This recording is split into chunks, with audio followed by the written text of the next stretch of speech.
The introductions. My name is Jackie Steele. I am the CEO of Enjoy Diversity and Innovation Consulting, and I am a feminist political scientist from Canada originally.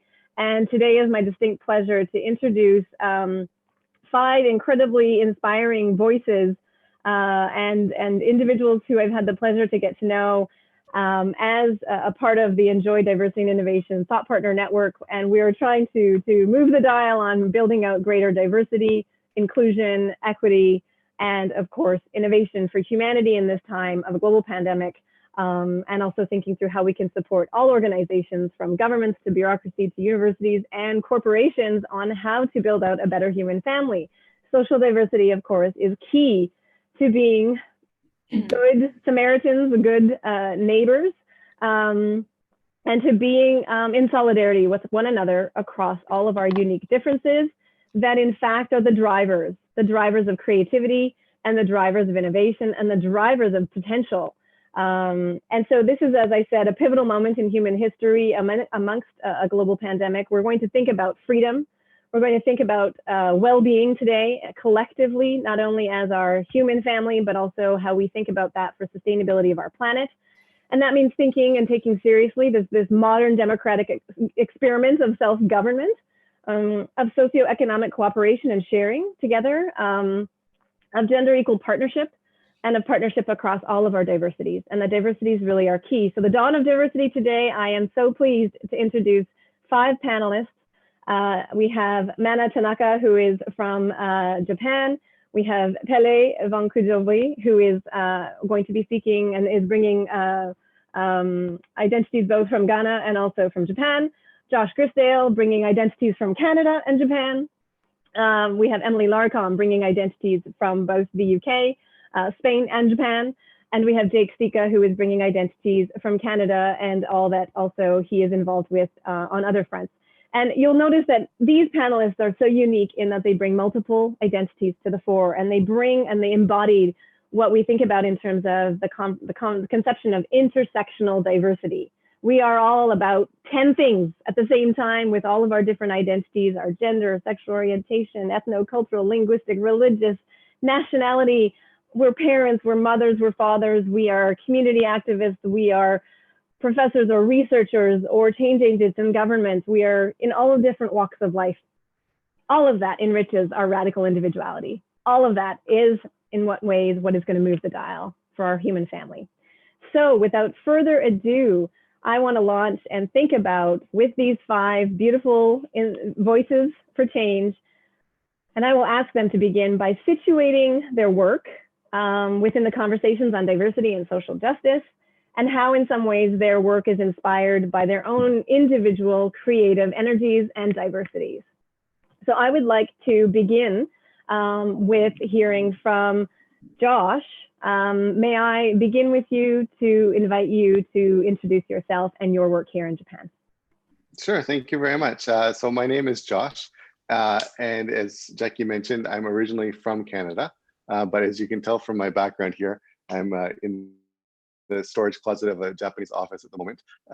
And you also might have noticed there that the background, I have a headrest, and that headrest isn't for my gaming chair or anything like that, it's for my wheelchair. That's because I have cerebral palsy.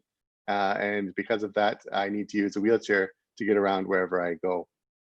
But my family always encouraged me to try different things, to try new things and challenges, and to not let my diversity be a barrier, if that makes sense. And so they always want me to take new challenges. And when I was in high school, I became interested in Japan, and so I decided I wanted to come to Japan. And through the support of my family and a number of friends, I was able to come here for the first time. And I was really, really encouraged by the work that Japan had been doing towards accessibility. And every time I came back, I was encouraged about how much more progress had been made. And it was really amazing how accepting everybody was of myself. And because of that, I decided to move here, and I've been living in Japan since 2007. And actually, I became a Japanese student, Japanese citizen. Sorry, English is my second language now. And so I gave up my Canadian citizenship and became a Japanese citizen back in 2016.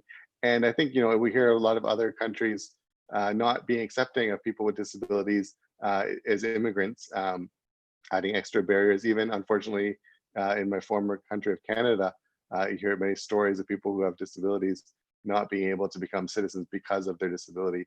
Whereas in Japan, it wasn't even a question because of the laws against discriminating against people with disabilities. So I think that's a really encouraging factor for Japan. In terms of my work, I work at an old folks home in my day job, but at night I traverse the streets of Japan in my wheelchair. And I have a website called Accessible Japan, and it has two main vectors of work. One is encouraging people with disabilities to come to Japan, to view it as an accessible travel destination, to get rid of the worries so they can get back the joy and excitement of travel, but also working with the Japanese government as well as local area governments to promote accessible tourism and the importance of diversity in the tourism sector, and to realize that is a benefit and not a detriment. So that's where I am.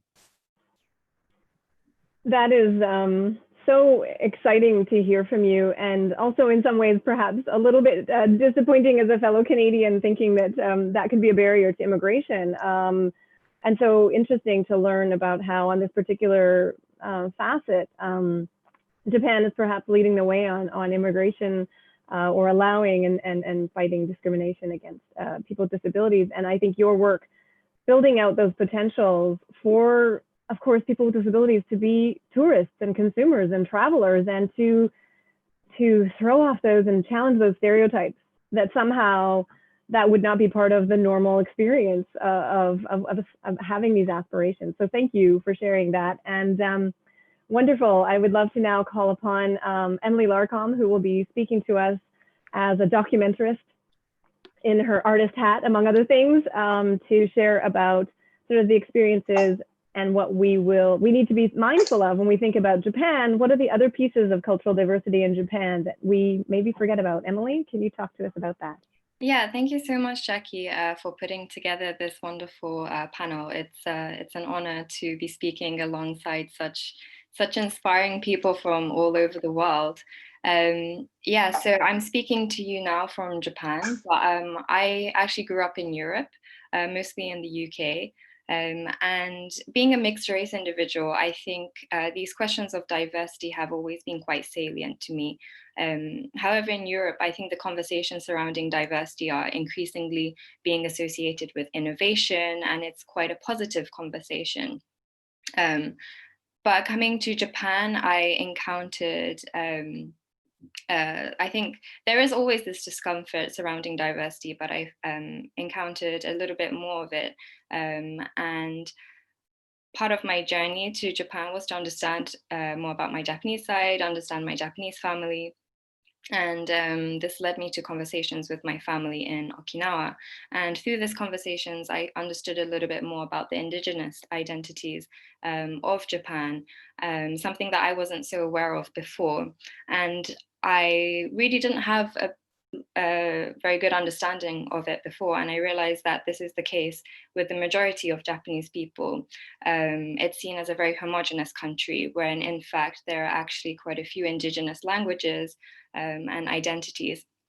So my film project, Invisible Languages Okinawa, I'm the producer of this film.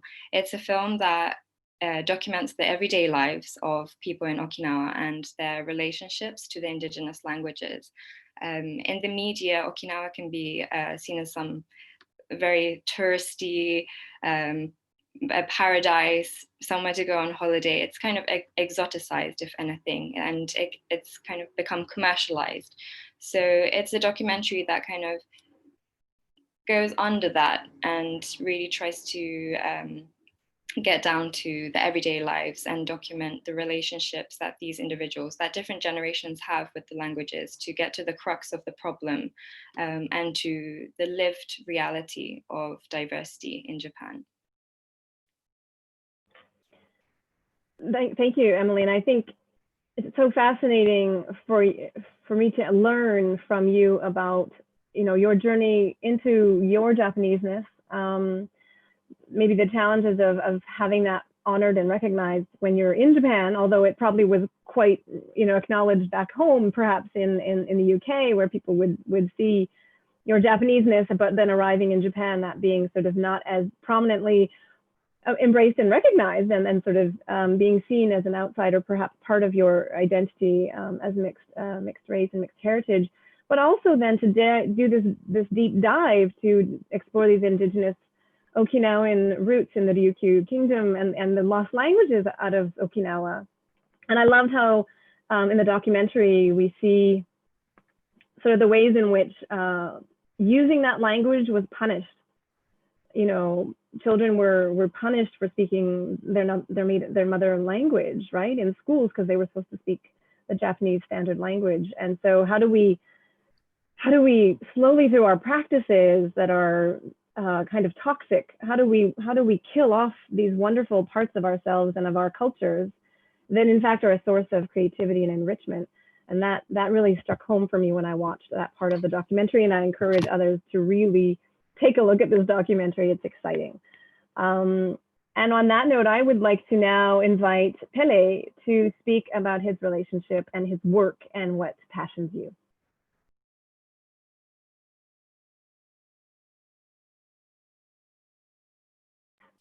We can't hear you, Pele. Oh, nah, my bad. Okay, sorry about that. Okay, well, thank you very much, Jackie, for having me on this panel. I'm really excited to be here and hear all your cool stories.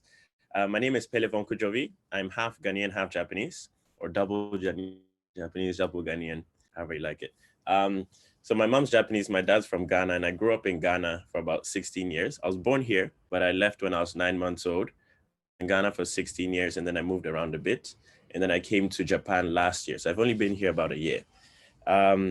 What I do in my normal day job, I work in like sales and marketing, but on the side, myself, my brother, Senna Vonkujovi, and a girl called Ulimata Gay, she's from Senegal. Three of us, we co-founded an organization called Jaspora.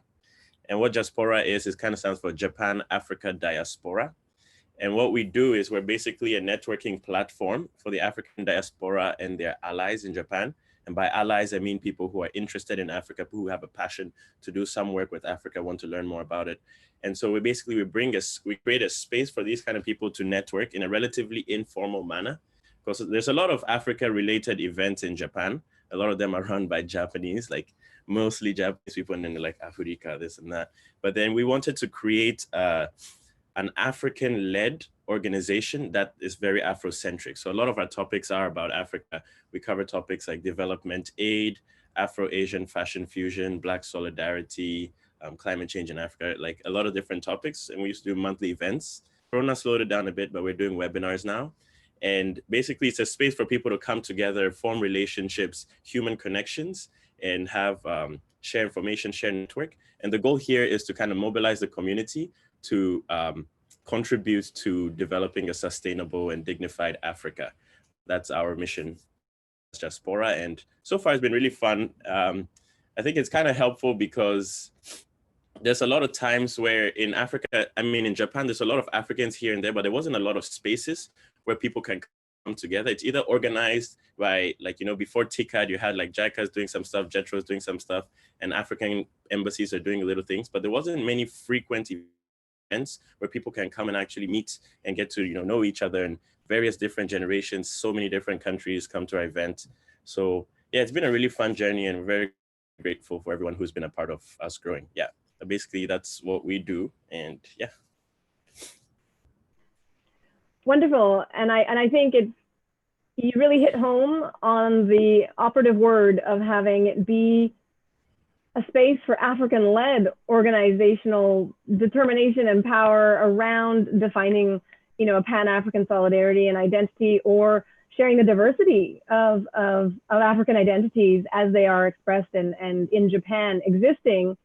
But when it's all sort of left to government-led initiatives or international development, there's no space for self-definition. And I think it's so key, right? Exactly. And we try and make our events as interactive as possible. So one of the rules we always have a talk, and then we have a discussion. In the discussion section, we always try and get people who've never talked to each other before, just discuss some topics. So that's how we try and make it interactive, and yeah. Wonderful. And again, sort of bringing forward, I think, the rich diversity of the Black identity and Black identities in Japan and around the world, really, right? We have solidarities manifesting around Black Lives Matter, certainly out of the United States and as a worldwide movement, but that sort of interaction or expression and reality of comes out of a specific, I think, American domestic reality of police brutality that we maybe is different and distinct from, of course, all of the Black solidarities and Black identities that are also animating African identities that you are a part of. Mm-hmm, mm-hmm. So that's, I think, go ahead. Yeah, we actually just did a webinar recently about Black solidarity and the different voices that might not be captured in the global Black Lives Matter movement, like the different Black lives within Africa that are having, not really taking the main stage, and just kind of talking about what does it mean to have solidarity and what does that mean as a daily practice, etc. You could check it out. It's on our Facebook. Wonderful. Thank you so much. I really appreciate that. And I'm now excited to then turn my attention to someone who is very active, bringing both grassroots insights to international development across diversities. And so I'm very pleased to introduce Mana Tanaka, who is both active in Rainbow Toastmasters, but also with the international development scene to support sexual minorities. And so Mana, can you talk to us about what passions you and your work? Yeah, Jackie, good morning. Thank you very much. My name is Mana, and I'm the chairperson of the Munakata Foundation, working for undocumented minorities abroad. And as a profession, I was the international aid worker for 15 years, almost spent like in development, mostly developing countries, India, Africa, Pakistan, and different countries. But one thing I hadn't talked about is I always hiding myself that I'm gay. And it is interesting that when I kind of semi-retired from the international aid works and came back to Japan, I realized that I really have to work for that field, like, you know, the things I have not been addressing before. So in 2016, I created a Tokyo Rainbow Toastmasters Club. And this is the first so-called Pride Club in Asia, because there are almost 190 clubs, Toastmasters Club in Japan. But this is the first club dedicated for LGBT and allies. And also, secondly, 2019, I created Munakata Foundation. So we support LGBT refugees in Malawi and also transgender, trans women in Pakistan, and also some open world drug rehab center in Pakistan, male trafficking survivors in Asia, in India. So I try to work on now the issues which I couldn't work when I was with the JICA, UN, and the international organization. So I'm very happy, like now I can work on issues which I couldn't work as an international aid worker, and very happy to be invited to this panel today. Thank you so much. And so what an interesting also point that this, I think, panel is attempting to performatively, you know, challenge and change is we want to be breaking down the silos of, we talk about women in one box, we talk about LGBTQ in another box, we talk about immigrants in one box or foreigners in one box, the disabled in another box, and, you know, hafu or mixed identity in another, and never the twain shall meet. We need these conversations to be intersectionally enriching ourselves, because of course there's diversity within each of these groups that gets left out if we don't have that broader framework. That I particularly am passionate about. And certainly the other piece I love that you mentioned, you know, what is the importance of multi-stakeholder engagement? Because I think if we do think about just leaving international development to certain actors, for example, if it's on how do LGBTQ or trans women get left out of the conversation on international development because of the boundaries around which governments feel comfortable working, or the boundaries around which, you know, international aid or humanitarian supports has competency in, and maybe those competencies are really in civil society and the LGBTQ communities, or in, you know, the other, you know, social justice movements that actually live and breathe with those individuals at the grassroots that needs to bottom up impact and be involved. So your foundation really filling that gap, right, is what I'm absolutely hearing, and that's exciting. hear about, and I'm glad that you're pursuing that work and that we can hopefully offer support as well for that. As someone who identifies as queer, I also am very thankful for that kind of work happening in Japan and around the world, that we can work cross-sectorally and from a bottom-up, as well as a political leadership partnership. So next, we're also excited to then think about how do we shake up our understandings of masculinities. And I think one of the people who I've been so inspired by since meeting him just a year ago, Jake Stika is doing such amazing work in Canada. And so Jake, can I invite you? You have the floor to speak about how you are showing up amidst immigrant identities in Canada, masculinities, all of what you are challenging and bringing to the table also on mental health as well. So talk to us about that, please. Thanks, Jackie. I don't know how I'm supposed to weigh in after all these rock star panelists here today, but I'm pleased to join y'all from Vancouver, Canada. So I'm wrapping up my day with this awesome panel. I'm the executive director and co-founder of an organization called Next Gen Men, which is working to redefine and undefine what it means to quote unquote be a man. And the reason that we're doing that work is so that men and boys experience less pain and cause less harm. And I'm confident in these statistics in the Canadian context, but I'm sure that these trends translate wherever you are in the world. But roughly 3 out of 4 suicides here are male. Men are the primary perpetrators of all forms of violence. And actually, aside from sexual violence, they're the primary victims of all forms of violence as well. They experience higher rates of substance abuse, homelessness, incarceration. So really, some of the cultural norms around what it means to be a man could use some work. And the way that we're doing that is by running youth programs for boys from age 11 all the way up till end of high school, 18. We run community dialogues across Canada, and then we take these this work into workplaces through workshops as well too, challenging men in male-dominated industries to actually better take part in gender equity and broader diversity and inclusion initiatives. And I think, you know, just a quick plug from kind of this context that Jackie's bringing us in together, a really important part of our work is this idea of multiple masculinities as well. You know, even on this panel, we have, you know, Afro-Japanese masculinity, we have disabled masculinity, we have, you know, myself as a refugee immigrant to Canada, yet I embody, you know, the body of a cisgender straight white male. So there's a lot of diversity where we often take gender boxes as being quite homogenous as well too. So I think it's really important to break out of the man box, as we say. So really pleased to be here, Jackie.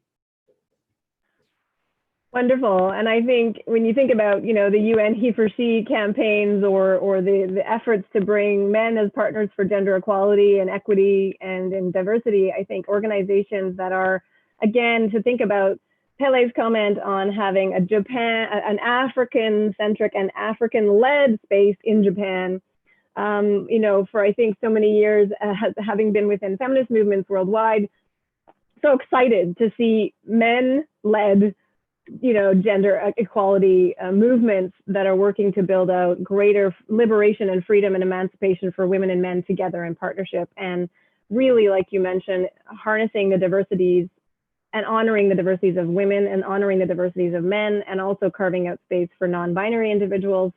These are the challenges of the day in terms of building out our human family and having solidarity across difference, and to be seeing that as a richness that really can move the dial on how we find better solutions for being, treating each other with dignity and respect, and honoring and recognizing and seeing that diversity as a strength.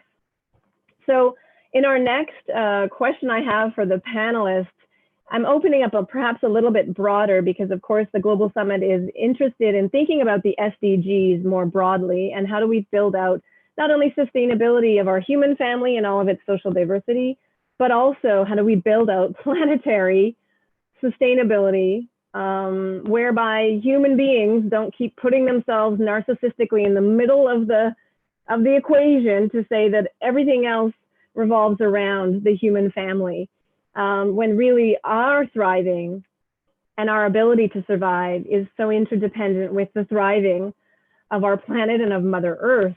So how do we decenter the human family just a little bit to say there are so many other species and living organisms on this planet and Mother Earth? So environmental justice, planetary climate justice, and social justice, how do these go together? How do they inform our broader picture of how we work? Most of us are working within the social diversity space and social justice space, but thinking about that broader connectedness to Mother Earth, I think, is key. So I would love to hear from the panelists, and I think we'll go in reverse order just to shift things up. And so how do we think about and what is the most pertinent in each of our experiences of our work and our passion for social justice, and how we tie that forward to sustainability for humanity and the planet? So Jake, maybe I can return back to you and we'll work our way through this broader, challenging question. And please feel at liberty to take it in the directions that resonate with you. Absolutely. Well, I mean, I think we're all existing within these overarching power structures, right? We have patriarchy, we have capitalism, we have imperialism, we have, you know, I don't even know off the top of my head, I wasn't ready to go first, but all of these things are intersecting. And, you know, when I look at the role that patriarchy has played in this, you know, it's a few thousand years where we ended up where we are today, and it's going to take us a little while to get out of it. But some of that cultural programming, especially in and around masculinity and what it means to be a man, from very early on is conditioned around competition and domination. And obviously we see that playing out on a global scale. You know, in Canada here right now, we got in a little tiff with the Americans. They slapped another tariff on us, and we have to go back. But that comes from a very, you know, we call it maybe toxic masculinity or patriarchal capitalistic. We're going to win. We're going to make America great again. Someone else has to pay this price, rather than a cooperative mindset where, as you said, the human family, we're all working in and around these things together. So I would argue that, you know, we can't tackle capitalism without looking at patriarchy. We can't tackle climate justice without looking at patriarchy. I mean, even if we look at the people who are taking part in these movements, you know, often it's marginalized and underrepresented identities. And then you go to the dominant narrative, you know, whether it be social justice or climate activism, it's often seen as emasculating, and that's why men don't take part in it necessarily. It's a feminine identity oftentimes, which is tremendously unfortunate. And you know, I'd love to see more men get involved and take leadership in and around crafting the world to be a better place, in solidarity with people who've been leading these movements for an extended period of time. That is really such an important insight, Jake, about sort of social justice movements being perceived as sort of women's work or emasculating, or something that women take up through feminist movements or through fighting for those who are disenfranchised, because it's something that is helping individuals who are marginalized, and women are the ones who are marginalized and do that work, because men should never identify as marginalized. That would challenge their core masculinity. So then it maybe is also then a break. It puts the brakes on their ability to be active in democratization and in social justice and in building self-government. That is, you know, how do we build out our societies? And that's my main preoccupation. How do we engage every individual to own their power and say, I am a citizen or a resident of a country, and I have a political responsibility to help with self-government, because we're talking about changing the rules of how we live in togetherness, right? And if nobody participates, or if just disproportionately only some groups are in the bottom-up grassroots, but all the, you know, empowered, you know, masculine models, or, you know, models of domination and patriarchy or capitalism and power positioning is in actual democratic institutions, we have a huge cultural divide between what our democratic institutions are attempting to build out formally for our societies and what the bottom-up majority are trying to bring the change for in terms of inclusion. And yet we need that to be a real cross cross-cutting, multi-sector, multi-stakeholder space of solidarity. And maybe we haven't, of course, for me, having looked at parliaments worldwide for too long to see a lack of diversity and a lack of women and gender equitable decision-making, we're not there yet, but we also need men and diverse individuals to see social justice movements and democratization as also part of their masculine identity of power, a positive power, right? Sharing with, yeah. A quick reframe, not even a reframe, but like a quick capsule of what you just distilled. It comes down to emotional labor, right? We need to be able to perform emotional labor for others. And as men, we are not conditioned and socialized and don't have the norms to do that, right? And so if we can flex that muscle from early on, then we'll be better off for everyone. Exactly. This is, so emotional labor, the mental load that comes with caregiving of our society. And I guess that's what we're talking really about, is caregiving of our societies and of our democratic well-being and democratic resilience as nation states, as countries, but as the broader geopolitical caregiving that needs to go on without all the toxic power positions and then holding power with each other, not power over, is such a challenge, I think, moving forward. So I would love to then hear, Pele, and actually, I'm going to take a step back. Mana was next up if I'm moving backwards. So Mana, at the international development level, I mean, you're working through both geopolitics understandings and the context that impact on the geopolitical, but then there's the humanitarian aid space and the caregiving space that is a humanitarian. How do you see, the emotional labor or mental load and caregiving very differently in those two spaces? How do you navigate that?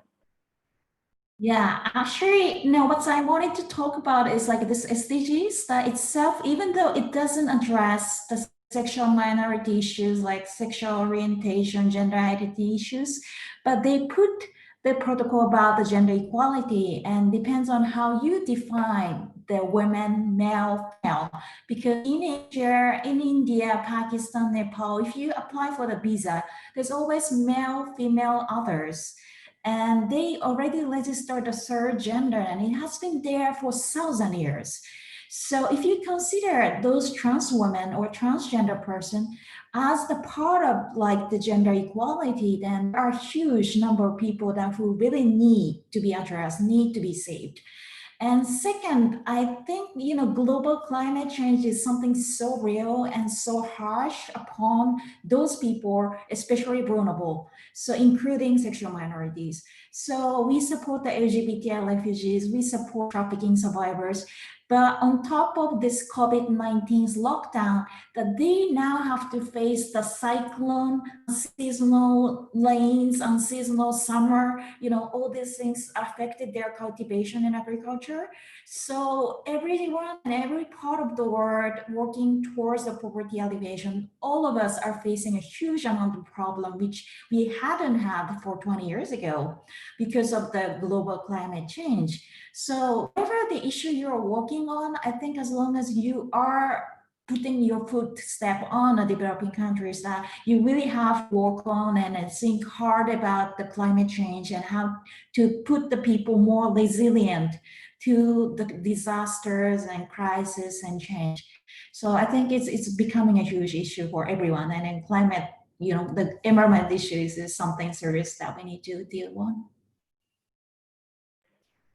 Thank you. And I guess in some of the work that I've been attempting to look at in the last 9 years, tracking the Japan Women's Network on Disaster Risk Reduction, led by Domoto Akiko sensei, really the irony of seeing international UN agreements for the Sendai Framework for Disaster Risk, which was very, again, in a silo, talking about disasters as natural disasters, and therefore as a conversation quite separate and not engaging climate change, not engaging human-made disasters on the planet around environmental justice. And so natural disasters being carved out. And it makes me think of the legal categories in this fiction that we create through legal categories. That also makes for the invisibility of non-binary individuals or trans individuals within the sexual minorities phase, because the legalities of it have been built out, perhaps not, as you mentioned, in India, which has been forward-thinking, but in many countries worldwide, and certainly in so-called advanced democracies, not so advanced in terms of thinking about, non-binary identity, and that being something that has always existed, but that our legal fictions and legal categories have erased out of the possible box that you can choose when you're born, that parents can ascribe to children. So how do we think through breaking again down these silos from the UN agreements, locking in legal boundaries that are narrow, too narrow, that national countries superficially impose, and that limit the human family's diversity and actual experience of the richness of humanity? And I think also, we saw this particularly in Canada, research I've done on the Inuit, and of course the two-spirited individuals who were absolutely acknowledged in the Inuit traditions, that in Canada we had not actually, through our Western conceptions of law and of gender and identity, had not created space for. So we have so much to learn from also Indigenous traditions and from different traditions and knowledge systems. And I think this is, hopefully we can think about, what are the alternative knowledge systems beyond patriarchy, beyond capitalism, beyond heteronormative, thinking about sexuality, beyond discourses on what constitutes ability, physical abilities that humans need to have honored and recognized, as well as, of course, the cultural diversity. So now, if we think, I would like to call upon both Emily and then Pele. How do we think about, for your respective work, so Emily, perhaps I'll start with you. How do we build out a return to honoring Indigenous knowledge systems in Japan through honoring the languages, perhaps? I mean, how do you tie these conversations back to your documentary and dive into those issues? Well, you mentioned something very interesting with the international conventions and the UN, and Japan is sort of notorious for having a bit of a complex relationship with the UN convention. And if you look at sort of laws and policies relating to education and diversity, diversity is mostly mentioned in terms of international diversity, the Japanese identity within the international community. And the conversation doesn't really look at diversity within Japan. And I think that is probably where the conversation needs to start, kind of viewing Japan as a multicultural identity, not just a homogeneous oneness. And in our documentary, we saw that there were a lot of grassroots organizations, and I think, as the other panelists have shown, like connection, emotional labor is sort of the crux of getting these conversations going. But it does also need to be supported and safeguarded at a higher level. And this is where the issue is. And I think, speaking as a filmmaker who has spoken to these wonderful people in Okinawa, there is really a lot of potential, I think, to harness diversity in Okinawa. You have people who are multilingual, trilingual, quadrilingual, Okinawans who live on Miyako Island, who moved to the mainland in Okinawa, so they speak their Miyako dialect, well, Miyako language, I shouldn't say dialect, Okinawan language, as well as Japanese, and have also picked up English because of the American presence in Okinawa. So in Okinawa, you find an extremely multilingual population. Even though this is sort of mostly the older generation, I think there is a lot of potential to what is already there. And bringing together this plurality of perspectives is incredibly enriching, because it allows you to view the world through different lenses. And I think this is important to respect that diversity, to enrich the larger conversation of what it means to be Japanese. Wonderful. And continuing on that current, then I would love to hear our next two panelists who are also Japanese, so Pele and also then Josh. How do these conversations relate to your work and the broader goals of sustainability for the planet in what you're seeing? So with diaspora, I guess, so okay, let me just start with me. I've been in the diaspora. I've been away from Ghana for about 7 years now. It's been a long time. And every time I feel a little bit more and more disconnected.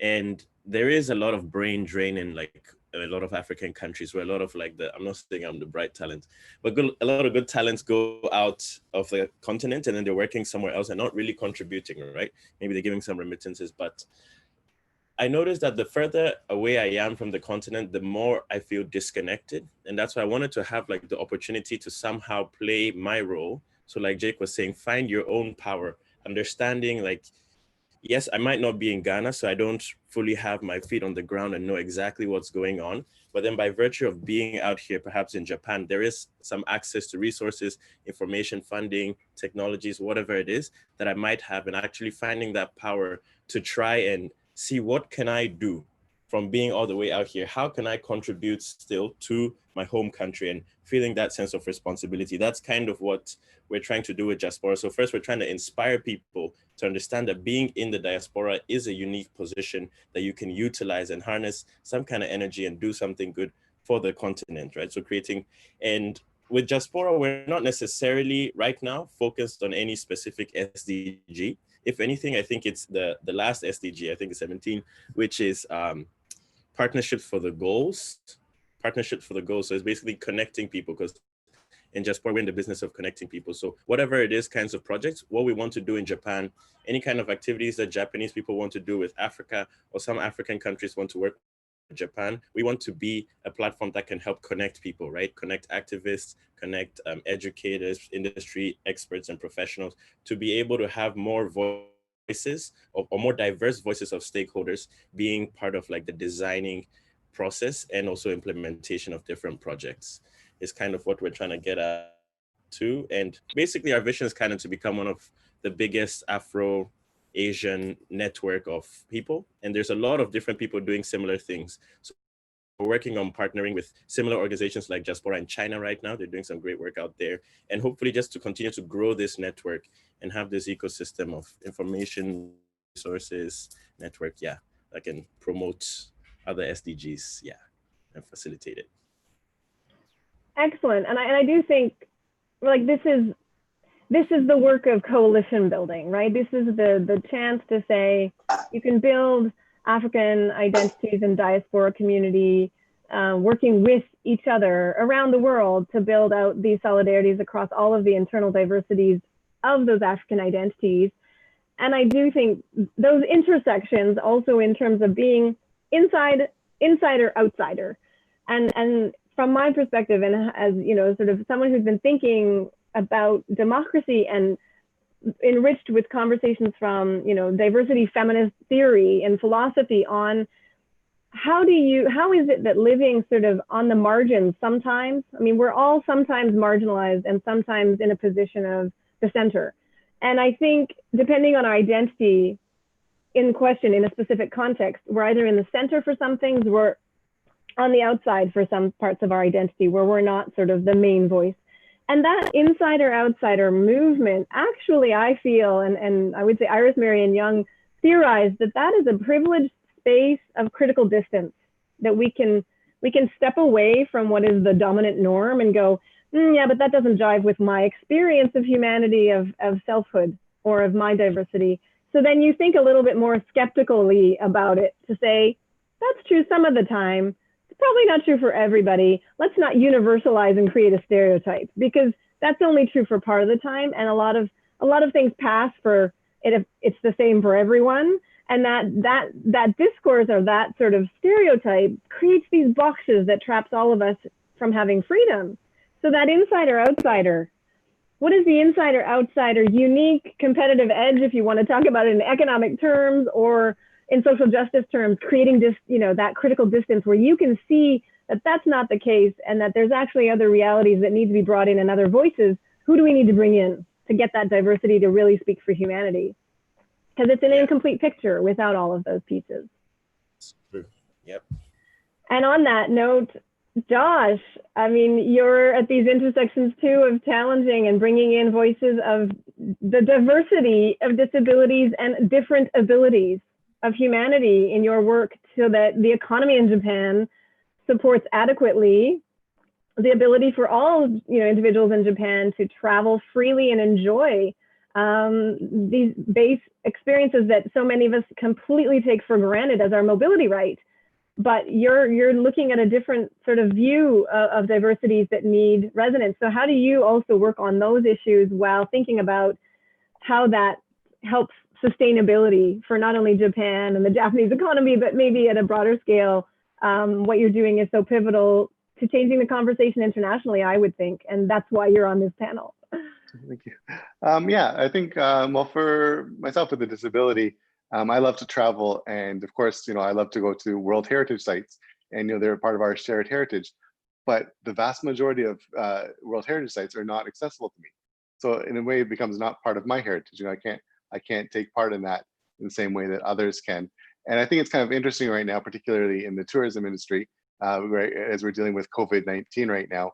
It's a lot of people in disabled groups are laughing because oh, so now you get to understand what it's like to be us, to be limited in your movement, where it is you can go and can't go, to be able to easily go in and out of your house, or to have to decide where it is you're going to be able to go and to follow different rules, etc. So we're enjoying having a good laugh about those things. But I think it sort of goes back to creating a model of inclusion. And I think in disability, there's always been this idea of the medical model versus the social model. And then if there's something that is wrong with me, therefore I can't participate in society.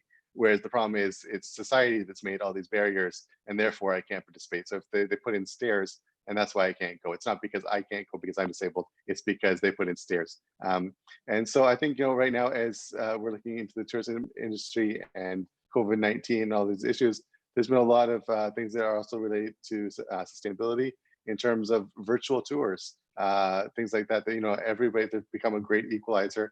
It allows everybody to participate in the same way and to explore the planet, which I think is a human right. So it's sort of an exciting time, and I'm looking forward to seeing how things will change. I love this reality of, for the first time, and I think the global pandemic has had some, devastating impacts, but there's also these interesting silver linings of forcing a reality and a reality check on, this is what lack of mobility feels like, and something that many of us take for granted and have taken for granted, and that you in your life have lived with constantly, due to the fact that your human family and your countries that you've grown up with or lived in have not seen it to be pertinent to build out mobility for all diverse, abled citizens who are taxpayers, who have rights, and who should be able to go anywhere and everywhere. And the fact that the World Heritage sites are also not accessible, I find shocking. And I'm so grateful that you've taught me that. And I'm thinking forward what that means about how we define World Heritage and how that belongs to all of us. We have just a short 2 minutes, I believe, to close out our panel. And today I have learned so much from all of you, and I'm grateful for your participation. If you had one core message to the world, be it to other marginalized individuals in the groups that you're navigating with and building solidarities with, or if it's to political leaders who have influence and need to hear from your voice, what is the core takeaway or message that each of you might wish to share to a specific audience listening in today? So we're going to start with Emily, and then Mana, and then I'll come back and guide on who's next. I would say increased sensitivity to language, because language, just like laws, policies, or conventions, have the power to define.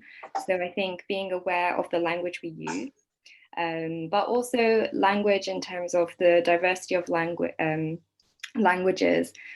Languages aren't just a vehicle of communication, but they also house the sort of the soul, the culture of a community and collective of people. So yeah, being aware of nuances in language and also the variety of languages that exist. Wonderful. Mana, the floor is yours. Yep. So thank you so much. And then one concrete message I'd like to tell is, wherever you are listening to this video, that homosexuality was a crime and still is a crime in so many countries. So I really want you to help or outreach to people in those countries, because they are the voices that you could never be able to listen. So, policymaker, whoever you are, that please remember that, there are still so many people criminalized simply because that the kind of person they like, that's it. Wonderful. And I'd like to now invite Josh, Jake, and then Pele for your key message to the world or to political leaders, to those listening. Yeah, I think that a lot of times we focus on in social justice, and that's very, very important, appealing to the heart. But I think it's also very important when you're dealing with governments and businesses that to emphasize the value in diversity, and that it is, it's good for the bottom line, put it bluntly, and to be incorporating of more views, more realities will just make products, companies, countries, everything richer and better for that. So I think we really need to appeal to our value as we approach the world. Wonderful. Jake. I think oftentimes when we approach men around gender-based issues, we either approach them as perpetrators, potential perpetrators, or as someone to do something to elevate people of other genders. And I think there's a tremendous missed opportunity to approach men and boys as co-conspirators to overthrow patriarchy together. And so I would appreciate if everyone kind of left that door open, as well as listen to all the other panelists on this call. Absolutely. And Pele, what is your last message to the world? So my last message to the world, I guess, is first to understand your position in society in terms of where you stand with intersectionality of gender and race and everything, and look at your background and try and identify, even though you might be a minority in several different ways, there are certain places where you have power, and identifying that power and doing something with it, right? Because even if you don't have to start your own company or whatever it is, find some organizations that you care about, have a cause, because I know a lot of people just move around without a cause. Have something you're working towards and contribute in one way or the other. You can be away from home, contribute to home. You can be here and contribute to something, but have a goal, have some kind of ambition and something that drives you, and spend a lot of time to find that and work towards it every day, bit by bit. And hopefully the world could become a better place if a lot of people did that. Yeah.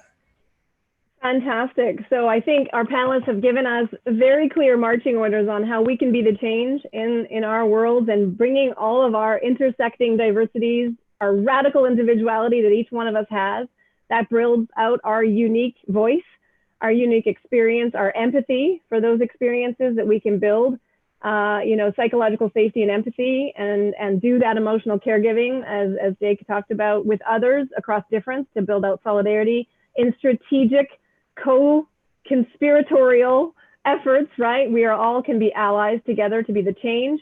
And I guess as a aspiring feminist philosopher queen, I would say, democracy for me has this promise of freedom and well-being and collective togetherness that could be built out with relations of power that are collaborative and power with each other.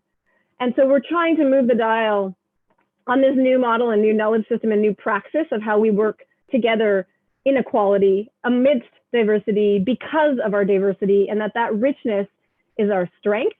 And so that promise of democracy, for me, I keep holding this hope that self-government, of us building that out together through civil society, through private sector companies, through our multi-stakeholder engagements with our governments, being a critical check, having journalists, having the media, having accountability built out, there's the keys to working all the way as a collective human family to build and protect Mother Earth together, and to have that shared space of togetherness through our diversity and because of our diversity. And on that, I would love to close out our panel and hand back over to the Global Summit.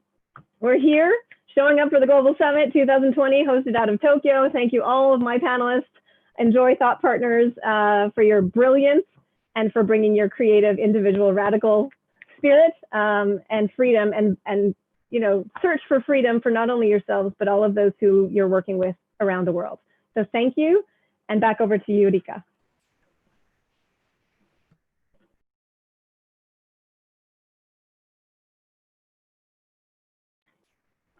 And I'm the universal signal for clapping, right? Thank you. Should we take a picture? Yes. Yeah. We're still live, I believe. Oh, we're still. Okay. I think we're still live. I still see the live channel, so I'm going to wait for further instructions, but we're still here, I think, live with the Global Summit 2020, broadcasting from Tokyo. The Dawn of Diversity panel has just concluded, and we are excited to have 3 days of the Leaders Forum that is going to be bringing to you so many different perspectives that are attempting to provoke awareness and bring provocative conversations forward across multi-stakeholder communities, organizations, government, private sector, civil society. And I think these are unique opportunities for us to think about how the global pandemic is putting a pause on the human family and having us think about what we're doing, how we're spending this one life. If we just have this one life, if that's your belief, maybe it's not, but if it is, how are we spending it here on the planet, and how do we build out friendship and peace and solidarity with all of the beautiful individuals across our human family. And I think that's the next challenge. And the Global Summit is going to be part of bringing those pieces of the puzzle about democracy and about building out global peace, no less, forward into these spaces for the benefit of all of us. On that note, I will now hand over again one more time back to Rika Nakazawa, I believe, who is continuing to MC our opening session. And we look forward to seeing you in the other sessions. So thank you to my panelists, and I think we can turn our videos off now. Thank you. Thank you. Bye-bye. Bye. Thank you.